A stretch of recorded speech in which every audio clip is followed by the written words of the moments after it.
Hi, shalom everyone, and thank you for joining us again on Crossing Boundaries, Global Connections and Conversations. I'm Kim Passy Yosef calling in from Tel Aviv, Israel, and I'm here with the wonderful Aziz Abu Sarah, one of our co-founders at MEJDI, and we're starting our third show today.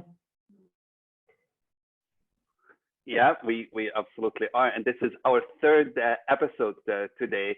We are very, very grateful for the support that we are receiving from people who are listening. It's incredible, hundreds, and actually we've done over thousands now of people who've been watching the show online and joining us and sending us emails and messages. And it's just so great because in this time of physical distancing, we need friendships, we need connections more than we've ever needed them.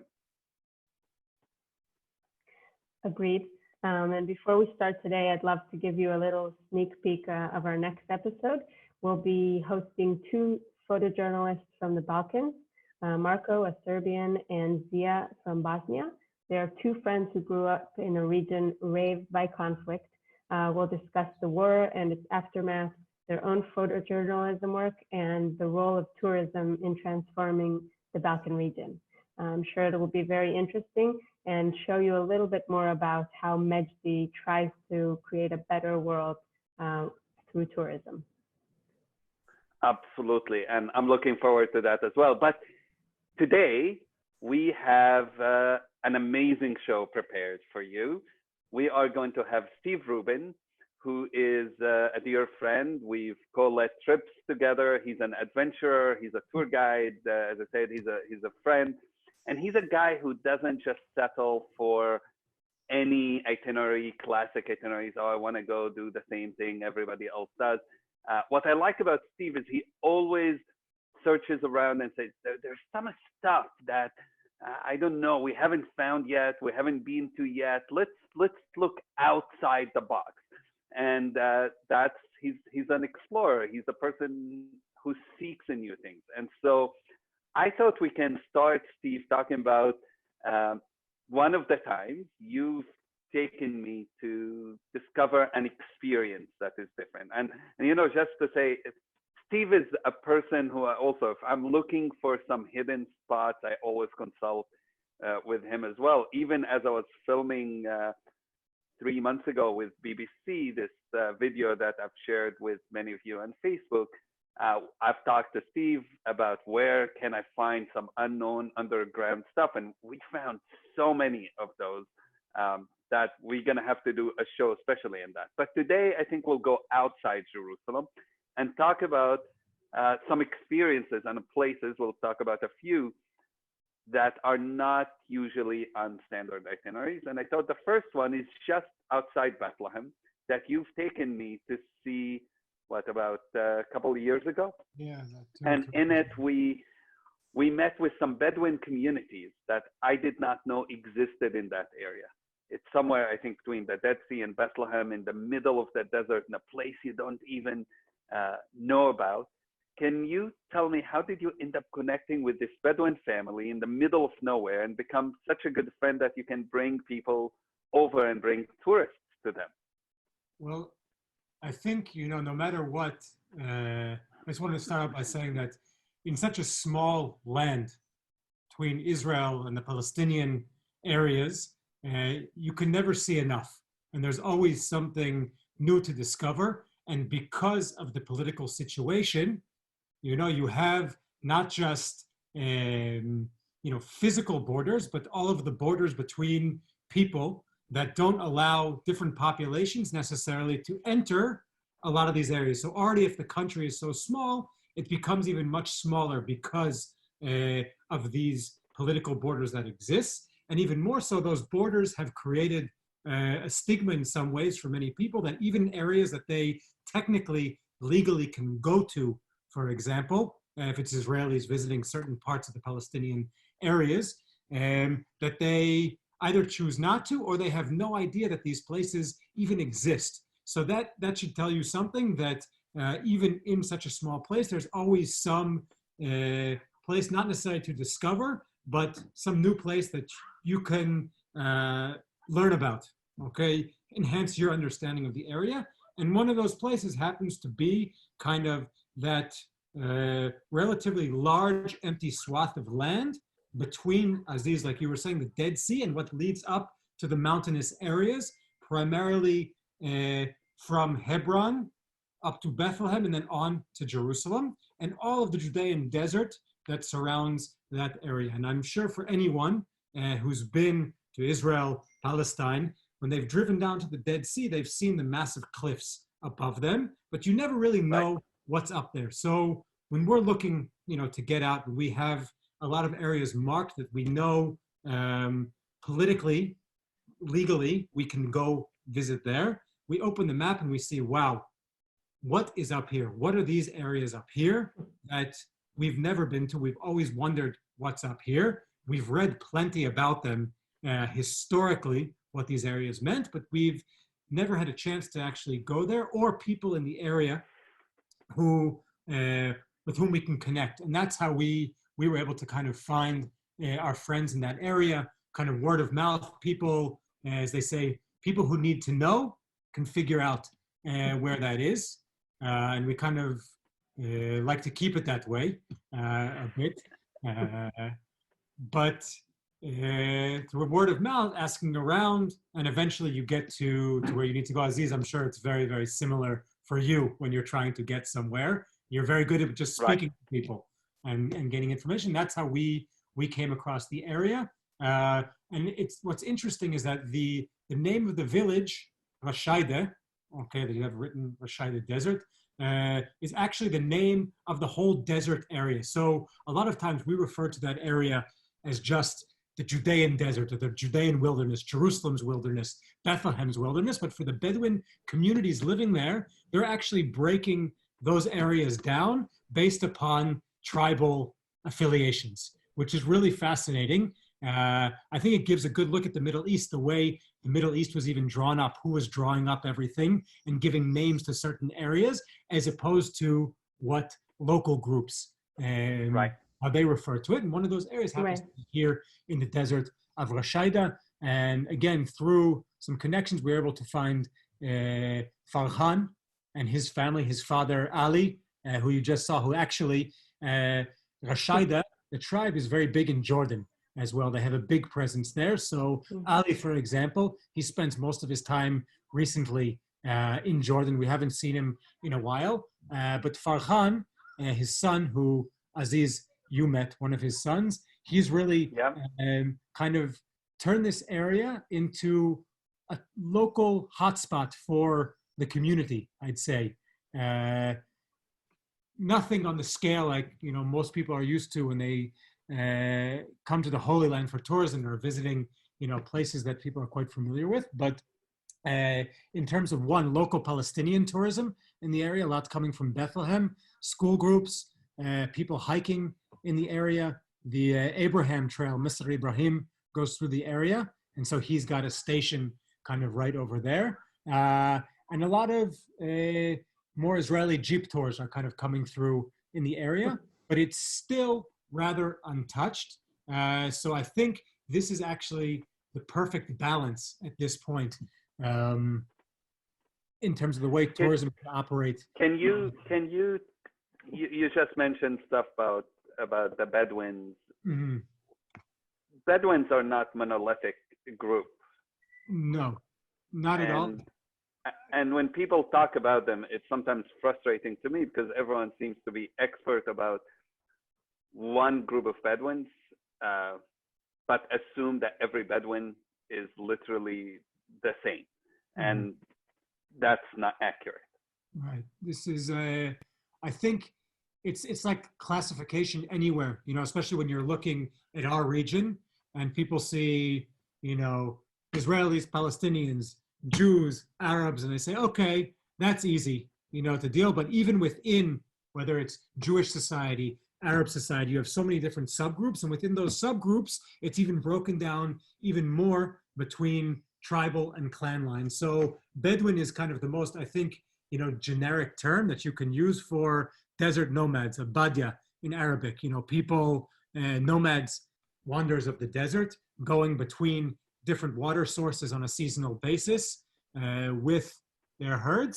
And all specifically in Israel itself, and I'm not dealing with the Palestinian areas, you have 12 different Bedouin tribes, for example, that of course are broken down into clan and family lines. So here, this tribe here, the Rashaida tribe, this is their kind of full territory. And what's amazing is that the law of the desert still reigns supreme over here. So water source, for example. Yeah. Sorry, is that something that you feel they're very proud of? I mean, when you take visitors there, do they talk about their own tribe and how they're different from other tribes?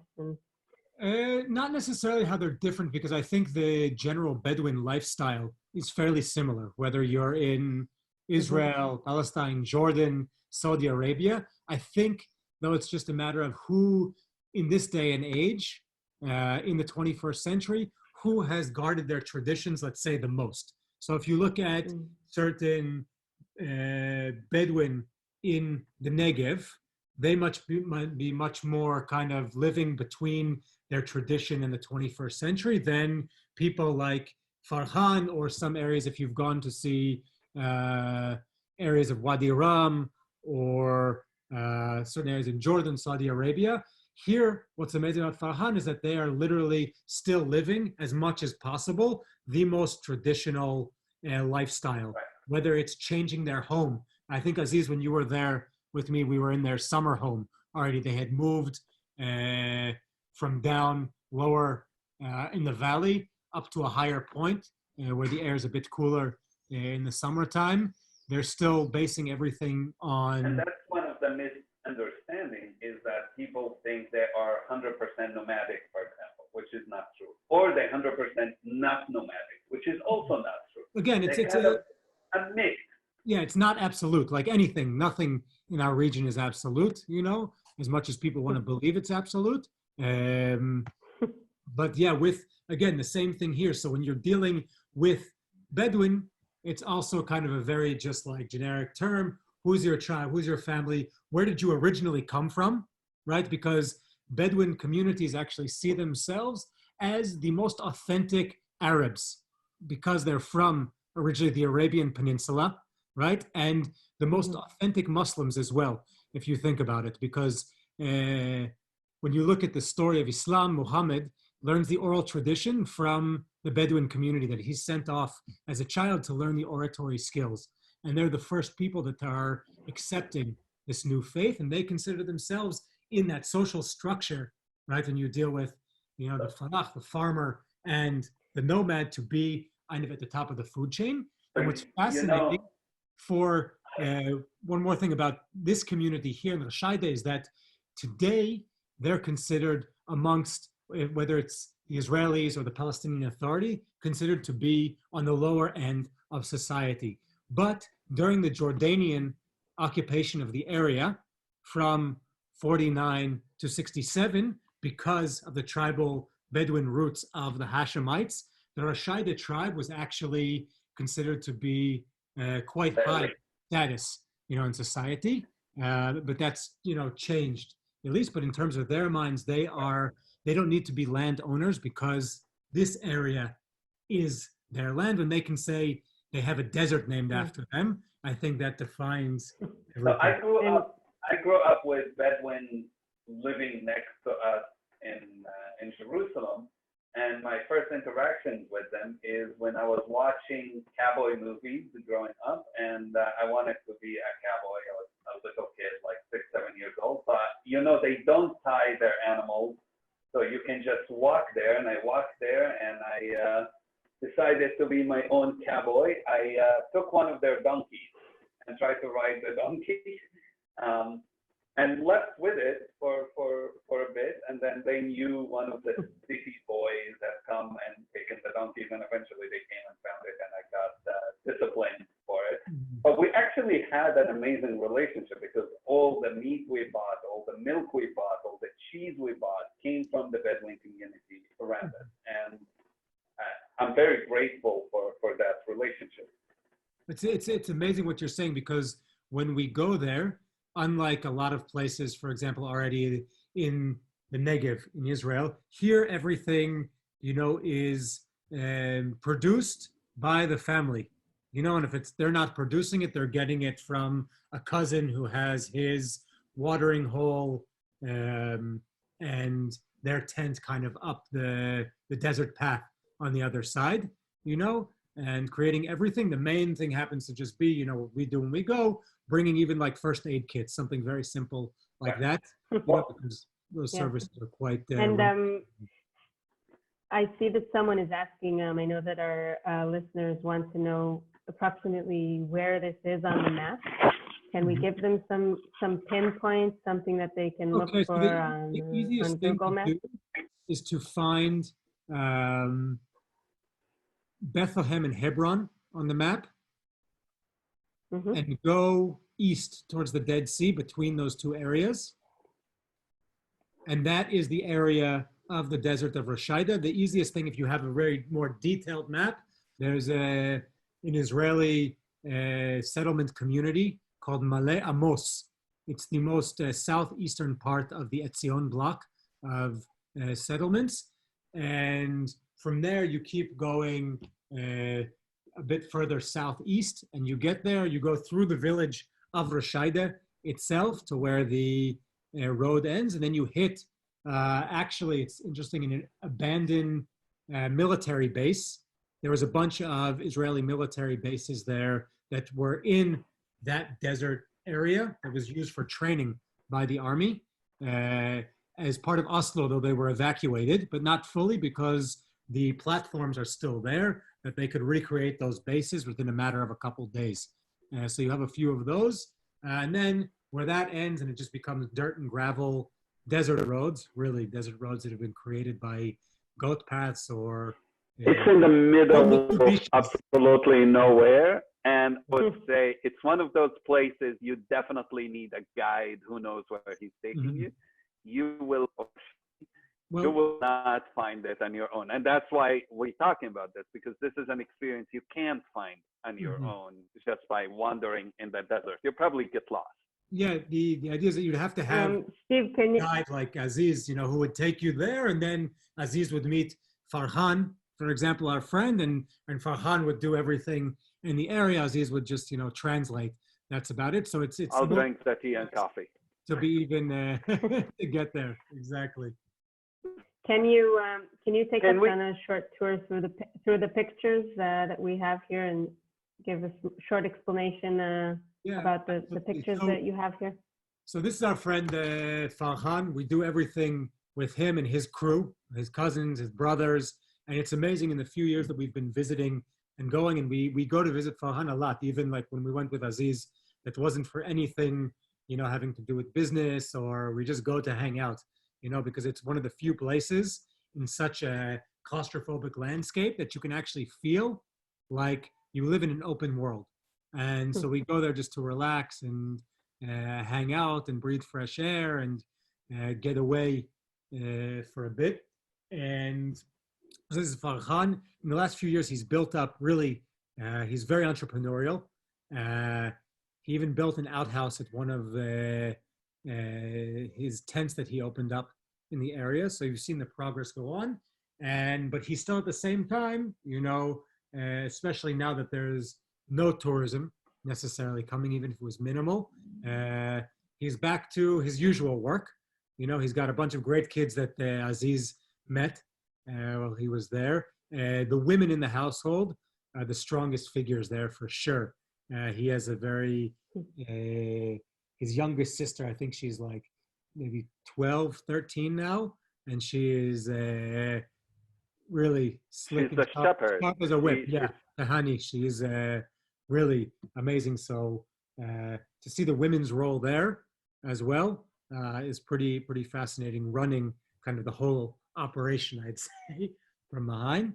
And then this area here, like I told you, the area, of course, it was captured by Israel in 49, but when the Jordanians were controlling the area, they built a series of desert forts that basically ran down from the area of the southern Hebron Hills and east towards the Dead Sea, all the way up towards Jerusalem, going through that area where kind of the desert fringe, where the mountain meets the desert, guarding those areas and patrolling those areas across that kind of mountain pass, which is interesting because it's also based on where a lot of old Roman ascents were located as well, that would lead from the Dead Sea up to the plains above the cliff and eventually onto the mountain. So this is an old, it's called Rojumanaka, an old Jordanian fort over there, which you guys can see are the stables in the picture. And we can see it from the outside as well. You can see it from the outside. When you look at the outside picture that will be up in a second, you'll be in shock. If I told you you're in a desert right now, you'd have no idea. And this is something that's really special about the area. That when we say desert, we're dealing with a topographical desert and not necessarily a desert that's part of the world desert zone. Okay, it's a desert created by two mountainscapes on either side, which creates kind of a really special phytogeographical features, but it still gets enough rain during the rainy season or from the floods that are dumping down over here to create an area that looks, you know, like... Is this photo in the spring? Almost like Scotland. This was from February. Right now, it's been 25 years. Hold on, I just need to kiss my daughter before she goes to bed. Good night, beautiful. I love you. And so this is, whether it was on the shores of the Dead Sea or up here, areas that look like Scotland, for example. You know, these beautiful rolling hills, wide valleys along the way. And so everything is just pocked with flowers all over. From a distance, it looks like the desert is covered in snow. Over here, these beautiful shades of green all over. And so you can understand when you look at this, okay, as opposed to coming in the middle of the summer where it looks like a completely barren landscape, why this area has been so attractive for so long to so many people. Aziz, you're talking about like the Jerusalem day that you're going to dedicate, for example, on the live cast. The history between Jerusalem and these areas are inextricable. Okay, you can't talk about Jerusalem without talking about the wilderness area around you, like Bethlehem, Hebron, the same thing, and their desert, because life feeds off of each other in these areas. And just like you were saying, how you used to go visit the Bedouins when you were a kid, those same Bedouins, a lot of them are going to be coming down, you know, in the winter time to those areas because they're so fertile and lush and perfect for grazing with their flocks. Okay, can we leave Mount Kirkome for later, because I want to make sure we talk about Ramle first, and depending on time, we can come back to Mount Kirkome. Kim, you know Ramle more than me because you spend time there, so maybe you can start the conversation about Ramle. Sure. Actually, Ramle, for me, strange to think about it as a tourist attraction. I was living there for a year when I was doing my year of service before going to the IDF. So I was volunteering there, and I remember the first time I got there, I actually had never been, and then I came to live there for a year, and it just, for me, I knew it as a very dangerous place. That was kind of the stigmatic theme, and one of our first days, someone from the municipality took us for a tour, and we were shocked to know these spots that we've never heard of. And a lot of our travelers actually don't have Ramle on their radar or on their itineraries. So I'm fascinated that it's one of your favorite spots to take people. So I'd love for you to show us a few of these spots. So Ramle, the first thing when you tell people that you're going to Ramle, they'll usually say to you, "Why are you going to Ramallah?" Okay, so this is the first lesson between your Arabic lesson for the day in my very, very remedial Arabic. Ramallah, okay, living the heights of God, of Allah, okay, the mountainous areas close to God, as where Ramel is sand, okay? So very, very distinct different things, but you'll hear many, not just people from abroad, but Israelis saying, "Why are you going to Ramallah?" And then you say, "You're not going to Ramallah, but you're going to Ramle or Ramla." okay? And they'll say, wait, why are you going there? So both places have this kind of unique connotation. And this is like literally outside Tel Aviv. Yeah, You're this is, not going, yeah, you're not it's a going that 20-minute far. train ride. A 20-minute train ride. Even the shared cabs, the Monit Sherutz, the little yellow minivans, go there frequently from the bus station in Tel Aviv to Ramle. It's 20 minutes. Right. It's another 40 minutes, even less, a half hour outside of Jerusalem, stuck at actually probably one of the most important crossroads in the country, both today in a contemporary sense and also historically as well, sitting kind of enough inland from the coast, but not necessarily up in the mountainside, so creating a perfect pass between the coast and the mountains. But like Kim was saying, the immediate connotation with Ramla is a city of crime, organized crime, heavy drug use, and really poverty and a lot of dysfunctional bureaucracy within the city hall, in a dangerous place. Saying, why would you go there? You know, you're going to get shot. Okay, and you don't hear that about many places in Israel. Okay, in Israel, yeah. But through a push over Right. the last few years by even just a couple people, Ramle has somewhat put itself on the map. It has a long way to go, but it's really a fascinating city, and it's, you know, the perfect kind of place to visit when you have time on the road between Jerusalem and Tel Aviv. You want to stop one, even if it's just for lunch, because the culinary scene is fantastic. You're dealing with such diverse populations, a city that's about 75% Jewish, 25% Arab, split between heavy Christian population, predominantly Muslim population there. But within the different Jewish communities, you have a heavy Ethiopian presence, Kuchin Jews, okay, so Jews from India who came, the Karaite Jewish communities from Turkey and Tunisia, for example, Moroccan, Iraqi Jews, a big Bukharian Jewish community as well. So you have all these culinary flavors that have kind of mixed in. I think Ramle is most famous for its market. I think the Shuk Ramle that they have there. But then a lot of the different little restaurants. So even if you just stop on the way, I think you guys do something with that as well. You do like a culinary experience.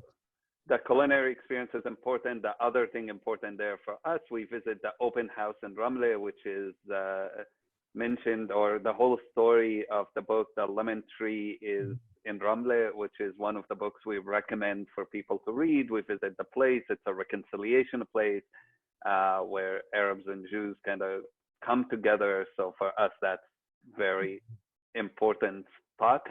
But Ramle is kind of unique. I think when we were talking, is its history. Mm-hmm. When was Ramle first established? So that will take us to the next slide. That's a good question, because Ramle, if you look at the historical record here, Ramle is a fairly modern city. And when I say modern, I'm talking about 8th century, right? When you're dealing in the general timeline here. And what makes Ramle unique is that most places, wherever you are in the world, usually a place is built, it's conquered, built over by whomever the new power is, and continues back and forth through various conquests. Ramle is completely different. Ramle was a brand new city that was set out to become one of the capital cities of what was called Jund Palestine, which was the army, literally the military district of Palestine under the early Umayyad Empire, which was the first chain of Islamic rulers over the region. And the city was created literally from scratch, from sand, you could say. And if we read the history books, we see that because of its proximity to the city of Lod, the city of Lida, which was a very, very important Christian city. It's the home, Lida is the home of George, who's the patron saint of Palestine. Okay, George, who slayed the dragon, always riding his white horse, and one of the most famous saints, at least in this region, that the Muslims decided, we don't need to cause problems where problems don't exist right now, okay? And they said, this area has a lot of strategic element to it, right? I told you before, it's passed between the mountain and the coast.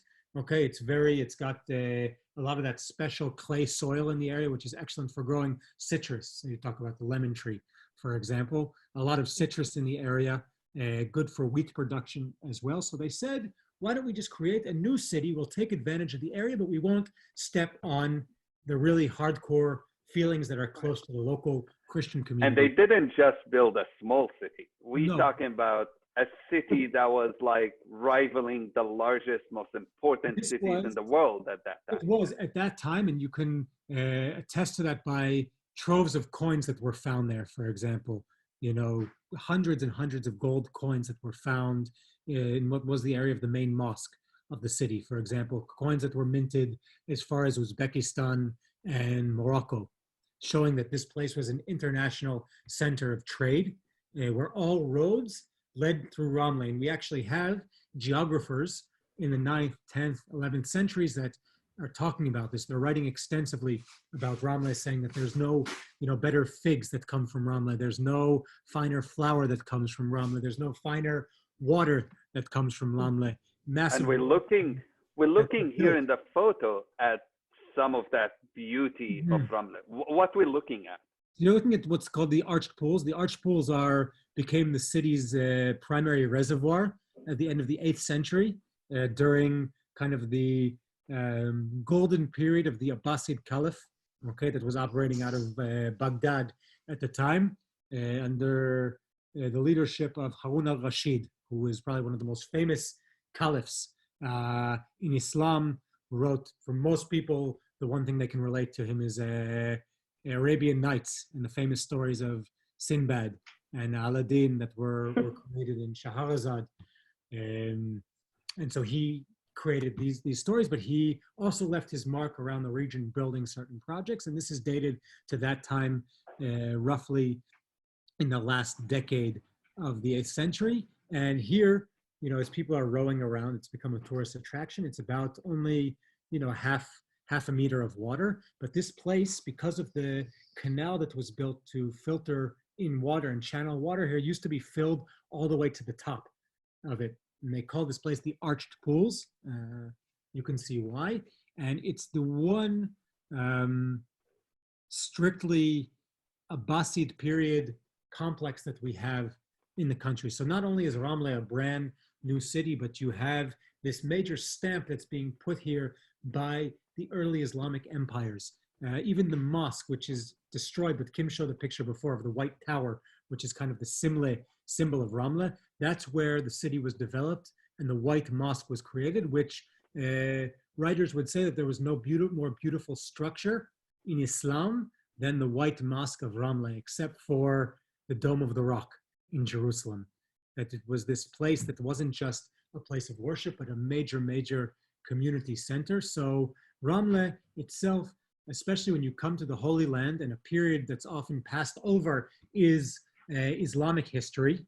A lot of it gets mixed up between, obviously, the modern state of Israel, Christianity, and the pilgrim tours. Islam is something that kind of takes a back seat to that. But here in Ramle, when you're dealing with the Islamic empires, you have this fascinating brand new city, and really a one of a kind that slowly is coming back into. And this calligraphy is another example of it. Another old ancient calligraphy that goes back also to the Abbasid dynasty. Right, the ancient Kufic script. Here, before they were even still using vowels, when they were creating Arabic script. So you have this inscription. It's dated to the year 131 of the Hijra. So on the Islamic calendar, the year 131, which corresponds, I think, roughly to like 790 of the Common Era. And so that's how we know it was dedicated at the time of Harun al-Rashid. And it's preserved so well over time because you didn't have really any light coming into the place. All the green that you saw before on the walls was because it had been opened up and light was coming in. Right. And it makes even the most amateur photographers with their telephones look like brilliant.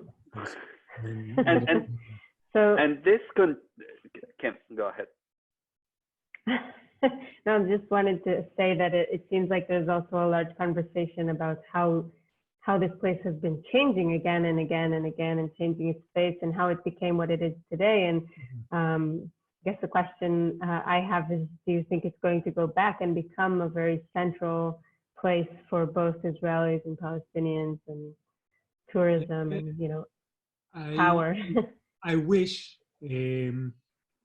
I don't think it's going to happen. There's a lot of problems, just like locally. Again, you deal with like people are connected to their people, whether it's their family, their clan, and you have a lot of like inner family struggle there, mixed with the lack of resources. I think that the authorities put into policing the area in some ways. Not even that people don't want to necessarily be policed there. It's kind of set its own. There's autonomy there in some ways, and there's so much to discover there. I mean, if you read the antiquities reports, for example, you have major villas that are being unearthed on the outskirts of the city. That they need tons of money to invest here in archaeology. They know what's there, but it kind of takes a back seat when you're dealing with limited funding, both on a socioeconomic scale, also dealing with antiquities. It takes a backseat to many other places in the country. But at least we can do our part, because I guide frequently there, and I guide foreigners and Israelis, and people are in shock. When they go, they have no idea that in 3 hours, you can do a full walking tour, the main historical sites, and eat so much that you'll just pass out on the bus on the way up to Jerusalem or back to Tel Aviv or wherever you're going. And it's really the perfect thing, whether it's on a Friday morning or a stopping point between Tel Aviv and Jerusalem. So at least, between us, we can do our part, to make sure that this is a place that people are visiting. Although just about 70 years ago, 80 years ago, 90 years ago, the British wanted, when they were here, they wanted Ramla to come back to be the center of the world. The center of the Middle East, not the world. Okay, fair enough. But to me, the Middle East is open. But you can see the money that had Ramla on it. And to many people today, looking at the money print under the British mandate, you would never think of putting a building from Ramla on it. Like, that just sounds so off, not normal. I think people ask me if this was like photoshopped, onto there, and it wasn't. It's amazing. Look at the contrast. On the other side of the note, you have the Tower of David in Jerusalem on the other side, which is amazing. So the British chose these symbols for their currency, for the currency of the Queen, I'd say, right, to represent David, probably one of the greatest historical figures that's holy to so many people in this region, the first conqueror of Jerusalem. On the other side, the White Tower of Ramla. And I think if you ask 99.9% of the people what that building is, they have no idea whatsoever. But the idea that Aziz, like you were saying, the Brits wanted to create that Ramla would become this massive, the largest train depot in the Middle East, in the Levant, and that all roads would lead to Ramla. So fascinating. Interesting. You can read the fascinating accounts actually that from when tourists would enter, whoever was coming in the late 19th century, they'd enter the port at Jaffa and begin their journey up to Jerusalem. Ramla was always a key stopping point along the way. Even Route 44 of today, which runs, it used to be the road up until the 70s, the main road to get up to Jerusalem from Tel Aviv. Route 44 was created, or the foundations of it, in the 1860s already, when the city had to be expanded for the entourage of Archduke Franz Joseph when he came for the inauguration of the Suez Canal. And all these, emperors and dignitaries, when they were coming here, were passing through Ramla on their way between Jaffa and Jerusalem, and that's how they had to expand the city already. All right, we don't have much time to go over Mount Kirkome, but it's a background behind you that you chose. So maybe just in a couple of words, not long. Explain to us what's this background behind you and what's Mount Karkom. We won't ask you many questions, but just let us know why this is relevant. So this is relevant because in a couple of days we're celebrating Passover. And one of the great mysteries that still today when we're dealing with biblical archaeology is where is Mount Sinai? We have no idea. Even the biblical story tells us that the Israelites never knew, their descendants never knew where Mount Sinai was. They never knew how to get there. They never returned to the site after entering into the Holy Land. And this is something that's gone on for the last couple thousand years. But there is a very select group of people led by a very, he's in his 90s now, Italian archaeologist that identified this mount here as the mountain of God, what we call Mount Horeb or Mount Sinai. Even here in the rock art, he says that the name Sinai came from the word Sin. Sin was a Canaanite god, Canaanite moon god, and that a lot of the rock art that was here, you'll see was dedicated to the ibex who were worshipped on the last slide, that their horns almost look like a crescent moon. And so you can see the ibex all over here, but there's over 35,000 of these petroglyphs that have been found there, showing some really interesting scenes. Even if you go forward, you'll see the stones with the snakes on there, and one further beyond that he claims are a representation of the Ten Commandments, the two stone tablets that Moses received on Mount Sinai. And I'm not going to get into the whole thing, but he, we can send you some follow-up sources. I think you'll send that out, additional reading to read what he claims is. And we're talking about the site that's about 5,000 years old. Yeah, we're talking that, and that's the problem. So that's a really big problem, because all of this rock art that you're seeing is really from about the mid-4th millennium to the end of the second millennium. And we know the biblical story, traditional story of Exodus, is supposed to take place around 800 years after this site was completely abandoned. So his claim is that the archaeological record needs to be completely adjusted, which would also fit Aziz with Jericho, for example, and Ai in Joshua's conquest. Cities that were major Bronze Age cities that fell in the later Middle Bronze Age periods, just like Mount Karkom, and that we'd have to adjust that. Or a simple fact could say that this site was known to the ancient Israelites, and when eventually people wrote down the stories of the Bible, if you believe that they were written down years and years after Moses received them, that the idea of a mountain of God, this site here was what they had in mind, because during the Bronze period, this place was clearly a major place of worship to the local people over here. And what's cool about it is that you see a picture of the Egyptian-Israeli border over here, is that it's in military firing zone. Half of the Negev desert, half of Israel, I guess you could say, are military training zones. Here where you have ground troops, the Air Force is practicing over here. So the site is only open, the mount in general and the entire desert around there is only opened on weekends and then during holidays. So if you go on a weekend, it's going to almost take up your entire weekend to jeep in and drive there. So the best way to access this is through hiking, which is a 3-4 day hike. So usually we plan to do a hike like this on Passover, kind of dedicated to Mount Sinai and Moses receiving. And this place is only open at certain times. It's not open all the time. So it's a special visit when it does open. And this road here, all of Route 10 has actually been closed off for the last almost 10 years to the general public, and the army only opens it on Hanukkah, Passover, and Sukkot, the holidays, that you can drive from almost the border of the Gaza Strip all the way down to Eilat, which is very cool. But when you come out, you need a long Jeep drive back, escorted by the military, up to Mount Sagi, which looks deep into the Sinai Desert. You see a Egyptian military base over there, and then you drive back to Mitzpe Ramon, which is the closest town. So again, like we were talking about with Farhan at the beginning, and a place to escape, this is also one of the few places where you can go and completely kind of escape civilization, hike for 4 days without seeing Right. anyone until you get to the campground in the evening. Awesome.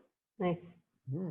I don't see any questions, which we are over the time we have planned, which is not surprising. Right.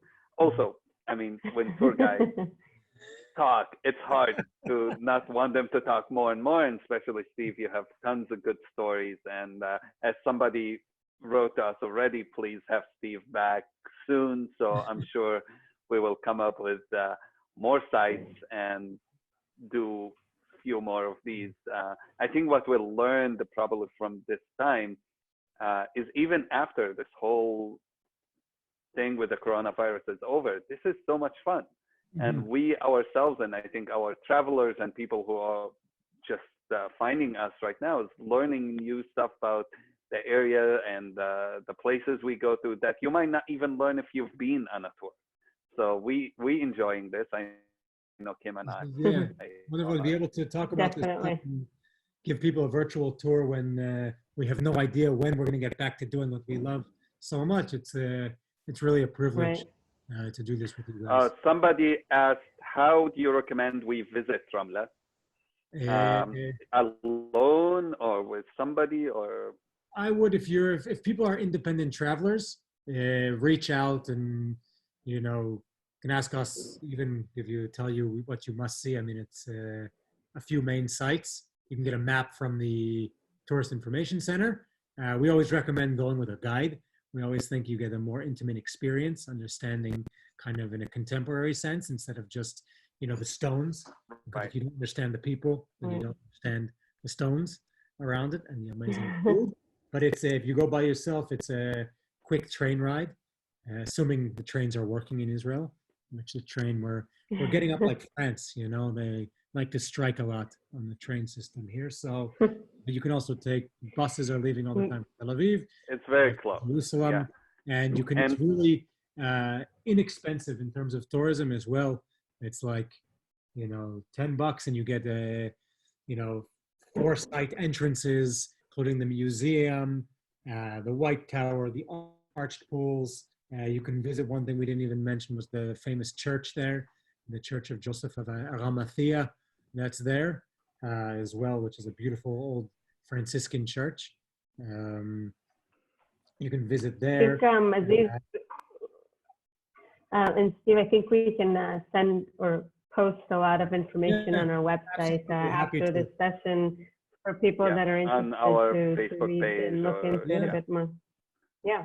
There was one more thing. I think you mentioned the book. What was the name of that book? Somebody asked. You recommended a book a minute earlier. I have on dealing with Mount Karkom. I assume so. I'll send it. Sorry. That was the lemon tree, and we can post a link to that on our Facebook. Yeah, definitely. And it's a fantastic book to read. 100%, or to listen to. You can also have it as an audiobook. Just before we finish, Aziz, I noticed we asked people to participate in a photo contest to send us pictures from off the beaten path. So we have our winner. Here we go. This is a picture from Vietnam. I thought it was a picture from India, but I'm not sure about it. That's a mistake. It's India. India, and it just to us looked like a bridge to nowhere, to a very special place that can start an interesting experience, and that's why we chose this picture to be the winner. We do have runner-ups as well. So the picture on the left that you can see is the Global Seed Vault. We just think that, it's such a remote place and it's very interesting as well. So we had to have that picture in here. And thank you also, Gretchen, for sending this beautiful picture. It's actually the border between Armenia and Turkey. And the interesting thing is that it's closed border right now, and there's a very interesting story behind it. So another fascinating thing to search for online and try to travel from home. Let's talk about next week. So next week, we're asking you to send us a picture of an interesting portrait, something that you find emotional or something that you find was very different when you learned about a new culture or a new person. That's what we're looking for. And by the way, we won't see the names. Me and Aziz are just going to look at the pictures, so we're not choosing by name. So send it to us by Saturday again, by email, and please add a short caption so that we can understand the background and the story behind the picture. Yeah, and again, I want to remind everybody that on Thursday, 12 p.m., we will have Zia and Marco, two amazing guys. I spent this summer quite a lot of time with two of them who are working with us. We actually were supposed to have a tour with them coming up just in a few months, but we had to postpone because of the situation. One is Serbian, one is Bosnian. Both are extremely accomplished photojournalists. Marco worked with AP, stole that stuff for them. Zia has been published all over, including in Time magazine. When you take a tour with Zia, every photography book you see being sold in the country is literally by him. So it's two amazing people. So we will be talking to them. And thank you, everybody, for joining us, for being here with us again. And if you'd like to support this, again, support our tour guides, our people who right now in need, especially in this hard times, feel free to donate. Our drivers, our coordinators, or so on, please feel free to coordinate and support our efforts. We actually have fundraised already about $45,000. Thank you, everybody who's been donating, and we'll be distributing that based on need to those who need it within our partners. So yeah, thank you so much, and we're looking forward to seeing you on Thursday. Thanks, guys. Thank you very much, Steve. It was very interesting. Wonderful. Thanks for joining, everyone. Well, guys. Bye-bye. Oh, wait.